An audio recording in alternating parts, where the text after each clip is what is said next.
Hello friends, welcome back to my YouTube channel. ಇವಾಗ ಸಂಕ್ರಾಂತಿ ಹಬ್ಬ ಬಂತು. ಮನೆಯಲ್ಲಿ ಸಕ್ಕರೆ ಹೆಚ್ಚು ಮಾಡಬೇಕು ಅಂತ ತುಂಬಾ ಇಷ್ಟ ಆಗಿರುತ್ತೆ. ಆದರೆ ಸಕ್ಕರೆ ಹೆಚ್ಚಿನ ಮನೆ ಇಲ್ಲ ಅಂತ ವರಿ ಮಾಡೋದೇ ಬೇಡ. ಈ ಥರ ಸಿಲಿಕಾನ್ ಮೌಲ್ಡಲ್ಲೂ ಕೂಡ ಈಸಿಯಾಗಿ ಸಕ್ಕರೆ ಹೆಚ್ಚನ ಮಾಡಬಹುದು. ಈ ಥರ ಸಿಲಿಕಾನ್ ಮೌಲ್ಡ್ಸು ನಿಮಗೆ ಡಿಮಾರ್ಟಲ್ಲಿ ಅಥವಾ ಸೂಪರ್ ಮಾರ್ಕೆಟ್ಗಳು ಎಲ್ಲ ಕಡೆನೂ ಸಿಗುತ್ತೆ. ನೋಡ್ತಾ ಇರ್ಬೋದು ಎಷ್ಟು ಚೆನ್ನಾಗಿ ಪರ್ಫೆಕ್ಟ್ ಆಗಿ ಬಂದಿದೆ ಸಿಲಿಕಾನ್ ಮೌಲ್ಡಲ್ಲಿ ಸಕ್ಕರೆ ಹೆಚ್ಚು ಅಂತ. ಬನ್ನಿ ಹೇಗೆ ಮಾಡೋದು ನೋಡೋಣ. ನಾನಿಲ್ಲಿ ಒಂದು ನೀರು ಕುಡಿಯುವಂಥ ದೊಡ್ಡ ಗ್ಲಾಸ್ನ ತಗೊಂಡಿದ್ದೀನಿ. 1 ಗ್ಲಾಸ್ ಸಕ್ಕರೆ ಹಾಕಿ ನಾನಿವತ್ತು ಸಕ್ಕರೆ ಹೆಚ್ಚನ ಮಾಡ್ತಾ ಇದ್ದೀನಿ. ಸಕ್ಕರೆ ಹೆಚ್ಚು ಮಾಡಬೇಕಾದ್ರೆ ಯಾವತ್ತೂ ನಾವು ಏನು ಪಾತ್ರೆ ತೊಗೊತೀವಿ, ಸ್ಟೀಲ್ ಪಾತ್ರೆ, ಅದು ತಳ ಮಂದ ಇರಬೇಕು. ಆವಾಗ ಅದು ತುಂಬ ಚೆನ್ನಾಗಿ ಬರುತ್ತೆ. ತೆಳು ಇರುವಂಥ ಪಾತ್ರೆ ತೊಗೊಂಡ್ರೆ ಸ್ವಲ್ಪ ಬೇಗ ಸೀದೋಗುತ್ತೆ. ಹಾಗಾಗಿ ಸಕ್ಕರೆ ಹೆಚ್ಚು ಮಾಡಬೇಕಾದ್ರೆ ತಳ ಮಂದಕ್ಕಿರುವಂಥ ಪಾತ್ರೆ ತೊಗೊಂಡು ನಾವು ಮಾಡಬೇಕು. ಸಕ್ಕರೆ ಹಾಕಿದ್ಮೇಲೆ ಸಕ್ಕರೆ ಮುಳುಗುವಷ್ಟು ಮಾತ್ರ ನೀರು ಹಾಕಬೇಕು. ಜಾಸ್ತಿ ನೀರನ್ನು ಹಾಕೋ ಅವಶ್ಯಕತೆ ಇಲ್ಲ. ಇದನ್ನು ನಾನಿವಾಗ ಒಲೆ ಮೇಲೆ ಇಡ್ತಾ ಇದ್ದೀನಿ. ಇದು ಕುದಿ ಹತ್ತದ ಸಕ್ಕರೆ ಎಲ್ಲ ಕರಗುತ್ತೆ. ತುಂಬ ಹೊತ್ತೇನು ತೊಗೊಳ್ಳಲ್ಲ ಸಕ್ಕರೆ ಹೆಚ್ಚು ಮಾಡೋದಕ್ಕೆ. ತುಂಬ ಈಸಿಯಾಗಿ ಮನೆಯಲ್ಲೇ ಮಾಡ್ಬೋದು. ಮನೆಯಲ್ಲೇ ಮಾಡೋದು ತುಂಬ ಟೇಸ್ಟಿ ಆ್ಯಂಡ್ ಹೆಲ್ದಿಯಾಗೂ ಕೂಡ ಇರುತ್ತೆ. ಸಕ್ಕರೆ ಕರೆಸ್ಕೊಬೇಕು. ಅಷ್ಟರಲ್ಲಿ ನಾವಿಲ್ಲಿ 1 ಗ್ಲಾಸ್, ಅಂದರೆ ನಾನು ಕಾಫಿ ಕುಡಿಯೋಂಥ ಚಿಕ್ಕ ಗ್ಲಾಸಲ್ಲಿ ಅರ್ಧ ಗ್ಲಾಸ್ ಮೊಸರು, ಹಾಗೆ ಒಂದು 3/4 ಗ್ಲಾಸಷ್ಟು ಹಾಲನ್ನ ತೊಗೊಂಡಿದ್ದೀನಿ. ಹಾಗೆ ಒಂದು ಅರ್ಧ ಓಳಷ್ಟು ನಿಂಬೆಹಣ್ಣ ತೊಗೊಂಡಿದ್ದೀನಿ. ನೋಡ್ತಾ ಇರ್ಬೋದು ಇಲ್ಲಿ ಸಕ್ಕರೆ ಕರಗ್ತಾ ಇದೆ. ಸಕ್ಕರೆ ಹೆಚ್ಚು ಮಾಡೋದಕ್ಕೆ ಸಕ್ಕರೆ ವೈಟ್ ಕಲರ್ ಇರಬೇಕು ಅಂತ ಏನೂ ಇಲ್ಲ. ನಾರ್ಮಲ್ ಸಕ್ಕರೆ ಕೂಡ ಯೂಸ್ ಮಾಡ್ಕೊಬೋದು. ಅದು ಸಕ್ಕರೆ ಹೆಚ್ಚಾದ್ಮೇಲೆ ಎಷ್ಟು ಪ್ಯೂರ್ ವೈಟ್ ಇರುತ್ತೆ ಅಂತ ಈ ಬ್ಲಾಗ್ ಎಂಡಲ್ಲಿ ನಿಮಗೆ ಗೊತ್ತಾಗುತ್ತೆ. ಯಾರು ಕೂಡ ಸ್ಕಿಪ್ ಮಾಡದೆ ನೋಡ್ತಾ ಇರ್ಬೋದು. ಸಕ್ಕರೆ ಆಲ್ಮೋಸ್ಟ್ ಕರಗಿದೆ. ಇದು ಸಕ್ಕರೆ ಕಂಪ್ಲೀಟಾಗಿ ಕರಗಿದೆ. ಇವಾಗ ನಾನು ಇದಕ್ಕೆ 2 ಸ್ಪೂನ್ ಹಾಲನ್ನ ಹಾಕೊತಾ ಇದ್ದೀನಿ. ನಾನು 3 ಹಂತದಲ್ಲಿ ಹಾಲು ಮತ್ತು ಮೊಸರನ್ನ ಹಾಕೊತಾ ಇದ್ದೀನಿ. ನೋಡಿ, ಹಾಲು ಹಾಕಿದ ತಕ್ಷಣ ಕಲರ್ ಕೂಡ ಚೇಂಜ್ ಆಯಿತು. ಇದರಲ್ಲಿರುವಂಥ ಗಲೀಜೆಲ್ಲ ಹೇಗೆ ಆಚೆ ಬರುತ್ತೆ ಅಂತ ನೋಡಿ. ಸಕ್ಕರೆಯಲ್ಲಿ ಎಷ್ಟೆಲ್ಲ ಗಲೀಜಿದೆ ಅಂತ ನೋಡಿದ ತಕ್ಷಣ ನಮಗೆ ಶಾಕ್ ಆಗುತ್ತೆ. ನಾವು ಯೂಸ್ ಮಾಡೋಂಥ ಸಕ್ಕರೆಯಲ್ಲಿ ಇಷ್ಟೊಂದು ಗಲೀಜಿದೆಯಾ ಅಂತ. ಇವಾಗ 1 ಸ್ಪೂನಷ್ಟು ಮೊಸರನ್ನ ಆ್ಯಡ್ ಮಾಡ್ಕೊತಿದ್ದೀನಿ. ಯಾಕೆ ಅಂತ ಹೇಳಿದ್ರೆ ನಾನು 1 ಗ್ಲಾಸ್ ಅಷ್ಟೇ ಸಕ್ಕರೆ ತಗೊಂಡಿರೋದ್ರಿಂದ ಸ್ವಲ್ಪ ಹಾಲು ಮತ್ತು ಮೊಸರನ್ನ ಯೂಸ್ ಮಾಡ್ತಿದ್ದೀನಿ. ಹಾಲು ಅರ್ಧ ಕಪ್ ಇತ್ತು ಅಂತ ಹೇಳಿದ್ರೆ 1/4 ಕಪ್ ಆಗೋಷ್ಟು ಮೊಸರನ್ನ ಮಾತ್ರ ನಾವು ಯೂಸ್ ಮಾಡಬೇಕು. ಜಾಸ್ತಿ ಹಾಲು ಮತ್ತು ಮೊಸರು ಯೂಸ್ ಮಾಡಬಾರ್ದು. ಇದು 2ನೇ ಹಂತದಲ್ಲಿ ನಾನು ಮತ್ತೆ 2 ಸ್ಪೂನಷ್ಟು ಹಾಲನ್ನ ಹಾಕ್ತಾಯಿದ್ದೀನಿ. ನಾನು 3 ಹಂತದಲ್ಲಿ ಹಾಲು ಮತ್ತು ಮೊಸರನ್ನ ಹಾಕ್ಕೊಂಡು ಸೋದಿಸ್ಕೊತೀನಿ. ಆವಾಗ ನೀಟಾಗಿ ಸಕ್ಕರೆಲಿರುವಂಥ ಗಲೀಜೆಲ್ಲ ಆಚೆ ಬರುತ್ತೆ. ಅದಕ್ಕೋಸ್ಕರ ನೋಡ್ತಾ ಇರ್ಬೋದು 2ನೇ ಸಲ ಹಾಲನ್ನ ಹಾಕಿದ ತಕ್ಷಣ ನಾನು ಎಷ್ಟೋ ಗಲೀಜು ಜಾಸ್ತಿ ಆಯಿತು ಅಂತ ಹೇಳಿ ಕಾಣಿಸ್ತಿದೆ ಅಲ್ವ. ಇದೆಲ್ಲ ಫುಲ್ಲು ನಮಗೆ ಸಕ್ಕರೆಲಿರುವಂಥ ಗಲೀಜು ಅಂಶಗಳು. ಇವಾಗ ಸ್ವಲ್ಪ ಮೊಸರನ್ನ ಹಾಕ್ಕೊತೀನಿ. ಪ್ರತಿ ಸಲ ಹಾಲು ಹಾಕಿದಾಗ 1 ನಿಮಿಷ ಗ್ಯಾಪ್ ಕೊಟ್ಟು ಮೊಸರನ್ನ ಹಾಕ್ಕೊಬೇಕು. ಇವಾಗ ಮತ್ತೆ ಇನ್ನೊಂದು ಸ್ವಲ್ಪ ಮೊಸರು ಮತ್ತು ಹಾಲನ್ನು ಕೂಡ ಹಾಕೊತಾ ಇದ್ದೀನಿ. ಇದು 3ನೇ ಸಲ, ಇದು ಲಾಸ್ಟು. ಮತ್ತೆ ಇನ್ನೊಂದು ಸಲ ನಾನು ಹಾಲು ಮತ್ತು ಮೊಸರು ಏನೂ ಹಾಕಲ್ಲ. 3 ಹಂತದಲ್ಲಿ ನಾನು ಹಾಲು ಮತ್ತು ಮೊಸರನ್ನ ಹಾಕ್ತೀನಿ.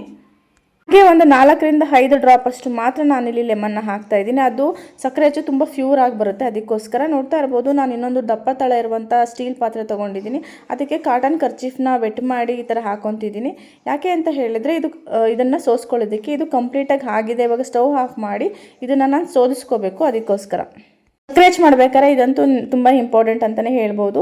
ಇವಾಗ ಕಾಫಿ ಸೋಸೋ ಜಾಲಿನಲ್ಲಿ ಎಲ್ಲ ಸೋಸ್ಕೊಳ್ಳೋದು ಬೇಡ. ಯಾವಾಗಲೂ ಅಷ್ಟೇ ಸಕ್ಕರೆ ಹೆಚ್ಚು ಮಾಡಬೇಕಾದ್ರೆ ಈ ಥರ ಕಾಟನ್ ಬಟ್ಟೆಯಲ್ಲೇ ಇದನ್ನು ಸೋದಿಸ್ಕೊಬೇಕು. ಅದು ನೀಟಾಗಿ ಫಿಲ್ಟರ್ ಆಗುತ್ತೆ. ಅದು ಏನು ಸಕ್ಕರೆಯಲ್ಲಿರುವಂಥ ಗಲೀಜಂಶ ಏನೇನಿರುತ್ತೆ ಅದೆಲ್ಲ ಈ ಬಟ್ಟೆಯಲ್ಲೇ ಸ್ಟೋರ್ ಆಗುತ್ತೆ. ಸೊ ಹಂಗಾಗಿ ನಾವು ಯಾವಾಗಲೂ ಕಾಟನ್ ಬಟ್ಟೆಯಲ್ಲೇ ಯೂಸ್ ಮಾಡಿ ಸೋದಿಸಬೇಕು. ಅದು ಸ್ವಲ್ಪ ಎಲ್ಲ ನೀರೆಲ್ಲ ಇಳಿದ ಮೇಲೆ ಒಳಗಡೆಗೆ ಆವಾಗ ಇದನ್ನು ತೊಗೊಂಡು ನೀಟಾಗಿ ಹಿಂಡ್ಕೋಬೇಕು, ಟೈಟಾಗಿ ಹಿಂಡ್ಕೋಬೇಕು. ಕೈ ಸುಡುತ್ತೆ, ಸ್ವಲ್ಪ ನೋಡಿಕೊಂಡು ಮಾಡಬೇಕು. ನೋಡ್ತಾ ಇರ್ಬೋದು ಈ ಥರ ಟೈಟಾಗಿ ಹಿಂಡಿದ್ರೆ ಏನಾದರೂ ಇನ್ನು ಎಕ್ಸ್ಟ್ರಾ ನೀರು ಏನಾಯಿತು ಅಂತ ಹೇಳಿದ್ರೆ ಅದು ಬರುತ್ತೆ.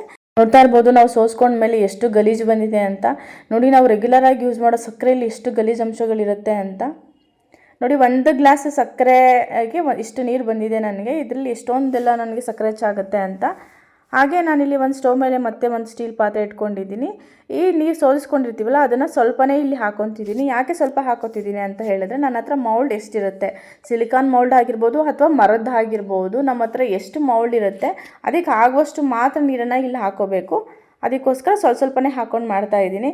ಈ ನೀರನ್ನು ಒಲೆ ಮೇಲೆ ಇಟ್ಟಿದ ಮೇಲೆ ಇವಾಗಂತೂ ತುಂಬ ಇಂಪಾರ್ಟೆಂಟ್ ಅಂತಲೇ ಹೇಳ್ತೀನಿ. ಸೌಟ್ ಸಹಾಯದಿಂದ ಈ ಥರ ತಿರುಗ್ತಾನೆ ಇರಬೇಕು. ಕೈ ಬಿಡಬಾರ್ದು, ಆಚೆ ಈಚೆ ಎಲ್ಲೂ ಹೋಗಬಾರ್ದು. ಇವಾಗ ನೊರೆ ಬರ್ತಾ ಇದೆಯಲ್ಲ, ಈ ಥರ ಬಂದು ಸ್ವಲ್ಪ ಕಲರ್ ಚೇಂಜ್ ಆಗುತ್ತೆ. ಕಲರ್ ಚೇಂಜ್ ಆಗೋವರೆಗೂ ನಾವು ಕಂಪ್ಲೀಟಾಗಿ ಸೌಟ್ ಸಹಾಯದಿಂದ ಈ ಥರ ತಿರುಗಬೇಕು. ಸೌಟೇ ಬೆಸ್ಟ್ ಅಂತ ಹೇಳ್ತೀನಿ, ಬೇರೆ ಯಾವುದೂ ಅಷ್ಟು ಬೆಸ್ಟ್ ಇಲ್ಲ ಸಕ್ಕರೆ ಹೆಚ್ಚು ಮಾಡಬೇಕಾದ್ರೆ. ನೋಡ್ತಾ ಇರ್ಬೋದು ನೊರೆ ಹೇಗೆ ಉಬ್ಬಿ ಬರ್ತಾ ಇದೆ ಅಂತ. ಈ ಥರ ತಿರುಗ್ತಾ ಇದ್ದರೆ ಕಲರ್ ಕೂಡ ಚೇಂಜ್ ಆಗುತ್ತೆ. ನಾನು ನಿಮ್ಗೆ ತೋರಿಸ್ತೀನಿ ನೀರು ಕಲರ್ ಎಷ್ಟು ಬೇಗ ಚೇಂಜ್ ಆಗುತ್ತೆ ಅಂತ ಹೇಳ್ಬಿಟ್ಟು. ನಿಮಗೆ ಕಾಣಿಸ್ತಿದೆ ಅಂತ ಅನ್ಕೋತೀನಿ. ಬಬಲ್ಸ್ ಎಲ್ಲ ಬರ್ತಾ ಇದೆ, ಹಾಗೆ ಕಲರ್ ಕೂಡ ಚೇಂಜ್ ಆಗ್ತಾ ಇದೆ. ನೋಡ್ತಾ ಇರ್ಬೋದು ಎಷ್ಟು ಗಟ್ಟಿಗಾಗಿದೆ ಅಂತ. ನೀರು ಕೂಡ ಕಲರ್ ಕೂಡ ಚೇಂಜ್ ಆಗಿದೆ, ವೈಟ್ ಕಲರ್ ಬರ್ತಾ ಇದೆ. ಕೈ ಬಿಡ್ದೇ ನಾವು ತಿರುಗಿಸ್ತಾನೆ ಇರಬೇಕು.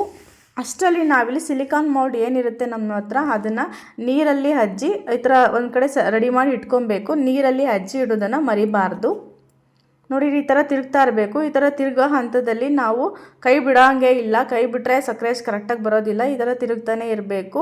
ಹಾಗೆ ಈ ಥರ ತಿರುಗಬೇಕಾದ್ರೆ ಗಟ್ಟಿ ಆಗ್ತಿದೆ ಅಂದಿದ ತಕ್ಷಣವೇ ನಾವು ಸ್ಟವ್ನ ಆಫ್ ಮಾಡಿಕೊಂಡು ತಿರುಗಬೇಕು. ಸ್ಟವ್ ಆಫ್ ಮಾಡಿ ಕೆಳಗಿಟ್ಕೊಂಡು ತಿರುಗಬೇಕು, ಆವಾಗಲೇ ಮಾತ್ರ ಸಕ್ಕರೆ ಪರ್ಫೆಕ್ಟಾಗಿ ಬರೋದು. ನೋಡ್ತಾ ಇರ್ಬೋದು ಆಲ್ಮೋಸ್ಟ್ ರೆಡಿ ಆಗಿದೆ ಇದು. ನಾವೀಗ ತಿರುಗೋ ಹಂತದಲ್ಲಿ ನಮಗೆ ಗೊತ್ತಾಗಲ್ಲ, ಫಸ್ಟ್ ಟೈಮ್ ಮಾಡೋರಿಗೆ ಗೊತ್ತಾಗಲ್ಲ ರೆಡಿ ಆಗಿದೆಯಾ ಇಲ್ವಾ ಅಂತ ಹೇಳ್ಬಿಟ್ಟು. ವೈಟ್ ಕಲರ್ ಬರುತ್ತೆ, ಸ್ವಲ್ಪ ಕ್ರೀಮಿ ಸ್ಟ್ರಕ್ಚರಲ್ಲಿ ಬರುತ್ತೆ, ಆವಾಗ ಅದು ಪರ್ಫೆಕ್ಟಾಗಿ ಆಗಿದೆ ಅಂತ ಹೇಳ್ಬಿಟ್ಟು. ಈ ಹಂತದಲ್ಲಿ ಏನಾದ್ರು ಗಟ್ಟಿ ಆಯಿತು ಅಂದರೆ ಗಾಬರಿ ಆಗೋ ಅವಶ್ಯಕತೆ ಏನೂ ಇಲ್ಲ. ನಮ್ಮ ಹತ್ರ ಉಳಿದಿರುವಂಥ ನೀರು ಏನಿರುತ್ತೆ ಅದನ್ನು ಒಂದು 2 ಸ್ಪೂನ್ ಹಾಕ್ಕೊಂಡ್ರೆ ಸರಿ ಹೋಗುತ್ತೆ. ನಾನು ಫಸ್ಟ್ ಟೈಮ್ ಮಾಡಬೇಕಾದ್ರೆ ಫುಲ್ಲು ಗಟ್ಟಿ ಆಯಿತು, ಆವಾಗ ಮತ್ತೆ ಇನ್ನೊಂದು 2 ಸ್ಪೂನ್ ನೀರನ್ನ ಹಾಕ್ಕೊಂಡು ಮತ್ತೆ ತಿರುಗ್ತೆ, ಆವಾಗ ಪರ್ಫೆಕ್ಟಾಗಿ ಬಂತು. ನೋಡ್ತಾ ಇರ್ಬೋದು ಎಷ್ಟು ಪರ್ಫೆಕ್ಟಾಗಿ ಬರ್ತಾ ಇದೆ. ಸಿಲಿಕಾನ್ ಮೌಲ್ಡಲ್ಲಿ ಮಾಡಬೇಕಾದ್ರೆ ಇದು ಬಿಸಿ ಇರುತ್ತೆ, ಸುಟ್ಟು ಹೋಗುತ್ತಾ ಹಾಳಾಗುತ್ತಾ ಅನ್ನೋ ಭಯನೇ ಬೇಡ. ಅದಕ್ಕೋಸ್ಕರ ನಾನಿಲ್ಲಿ ನಿಮಗೆ ಸಿಲಿಕಾನ್ ಮೌಲ್ಡಲ್ಲಿ ಈಸಿಯಾಗಿ ಹೇಗೆ ಮಾಡೋದು ಅಂತ ಈ ಬ್ಲಾಗಲ್ಲಿ ನಾನು ತೋರಿಸ್ತಾ ಇದ್ದೀನಿ. ನಾನು ಮಾಮೂಲಿ ಸಕ್ಕರೆ ಹೆಚ್ಚು ಮೌಲ್ಡಲ್ಲಿ ಹೇಗೆ ಮಾಡೋದು ಅನ್ನೋದನ್ನು ಕೂಡ ಆಲ್ರೆಡಿ ಯೂಟ್ಯೂಬಲ್ಲಿ ಅಪ್ಲೋಡ್ ಮಾಡಿದ್ದೀನಿ. ಯಾರು ನೋಡಿಲ್ಲ ಅಂತ ಹೇಳಿದ್ರೆ ಅದನ್ನು ಕೂಡ ಲಿಂಕ್ನ ಡಿಸ್ಕ್ರಿಪ್ಷನಲ್ಲಿ ಹಾಕಿರ್ತೀನಿ, ಖಂಡಿತ ಒಂದ್ಸಲಿ ಚೆಕ್ ಮಾಡಿ ನೋಡಿ. ನಿಜವಾಗ್ಲೂ ತುಂಬ ಪರ್ಫೆಕ್ಟ್ ಆ್ಯಂಡ್ ಹೆಲ್ದಿಯಾಗಿ ಮನೆಯಲ್ಲೇ ಈಸಿಯಾಗಿ ಮಾಡ್ಕೊಬೋದು. ನೋಡ್ತಾ ಇರ್ಬೋದು ಇಲ್ಲ ಆಗಿದೆ ಸಕ್ಕರೆ ಹೆಚ್ಚು. ನಾನು ಸ್ವಲ್ಪನೇ ಸಿಲಿಕಾನ್ ಮೌಲ್ಡ್ 2 ಇರೋದ್ರಿಂದ ಸ್ವಲ್ಪ ನೀರು ಹಾಕ್ಕೊಂಡು ಮಾಡಿದ್ದೆ. ಮತ್ತೆ ಉಳಿದಿರುವಂಥ ಸಕ್ಕರೆ ನೀರಲ್ಲಿ ಮತ್ತೆ ನಾನು ಸಕ್ಕರೆ ಹೆಚ್ಚನ ಮಾಡ್ತಾ ಇದ್ದೀನಿ. ಇವಾಗ ಏನಾದರೂ ಕಲರ್ನ ಹಾಕೋಬೇಕು ಅಂತ ಯಾರಾದರೂ ಅಂದ್ಕೊಂಡ್ರೆ ಈ ಹಂತದಲ್ಲಿ ನೀವು ಯಾವ ಕಲರ್ನ ಬೇಕು ಆ ಕಲರ್ನ ಆ್ಯಡ್ ಮಾಡ್ಕೋಬಹುದು. ವೈಟ್ ಕಲರಲ್ಲಿ ಮಾಡೋದ್ರಿಂದ ಕಲರ್ನ ಆ್ಯಡ್ ಮಾಡಲ್ಲ. ಸ್ಟವ್ನ ಆಫ್ ಮಾಡಿ ಕೆಳಗಿಡೋದನ್ನು ಮರಿಬಾರ್ದು, ಕೆಳಗಿಟ್ಕೊಂಡು ನಾವು ತಿರುಗಬೇಕು, ಆವಾಗಲೇ ಅದು ಸಕ್ಕರೆ ಪರ್ಫೆಕ್ಟಾಗಿ ಆಗುತ್ತೆ. ಸೊ ನೋಡ್ತಾ ಇರ್ಬೋದು ಎಷ್ಟು ಚೆನ್ನಾಗಿ ಪರ್ಫೆಕ್ಟಾಗಿ ಬರ್ತಿದೆ ಅಂತ. ನನ್ನ ಹತ್ರ ಸಿಲಿಕಾನ್ ಮೌಲ್ಡ್ 2 ಇರೋದ್ರಿಂದ ನಾನು ರಿಪೀಟಾಗಿ 4 ಸಲ ಮಾಡಿದೆ. ಏನಾದರೂ ಮರದ ಹಚ್ಚಲ್ಲಿ ಮಾಡ್ತೀನಿ ಅಂತ ಹೇಳಿದರೆ ಒಂದು 5 ನಿಮಿಷಕ್ಕೆ ಸಕ್ಕರೆ ನೀರು ಹಾಕಿದ ತಕ್ಷಣ 5 ನಿಮಿಷಕ್ಕೆ ಅದು ರೆಡಿ ಆಗುತ್ತೆ. ಬಟ್ ಮೌಲ್ಡಲ್ಲಿ ಮಾಡ್ತೀನಿ ಅಂತ ಹೇಳಿದರೆ 10 ರಿಂದ 15 ನಿಮಿಷ ಹಾರಕ್ಕೆ ಬಿಡಬೇಕು, ಅದಕ್ಕೆ ಮುಂಚೆ ತೆಗಿಯೋಂಗಿಲ್ಲ.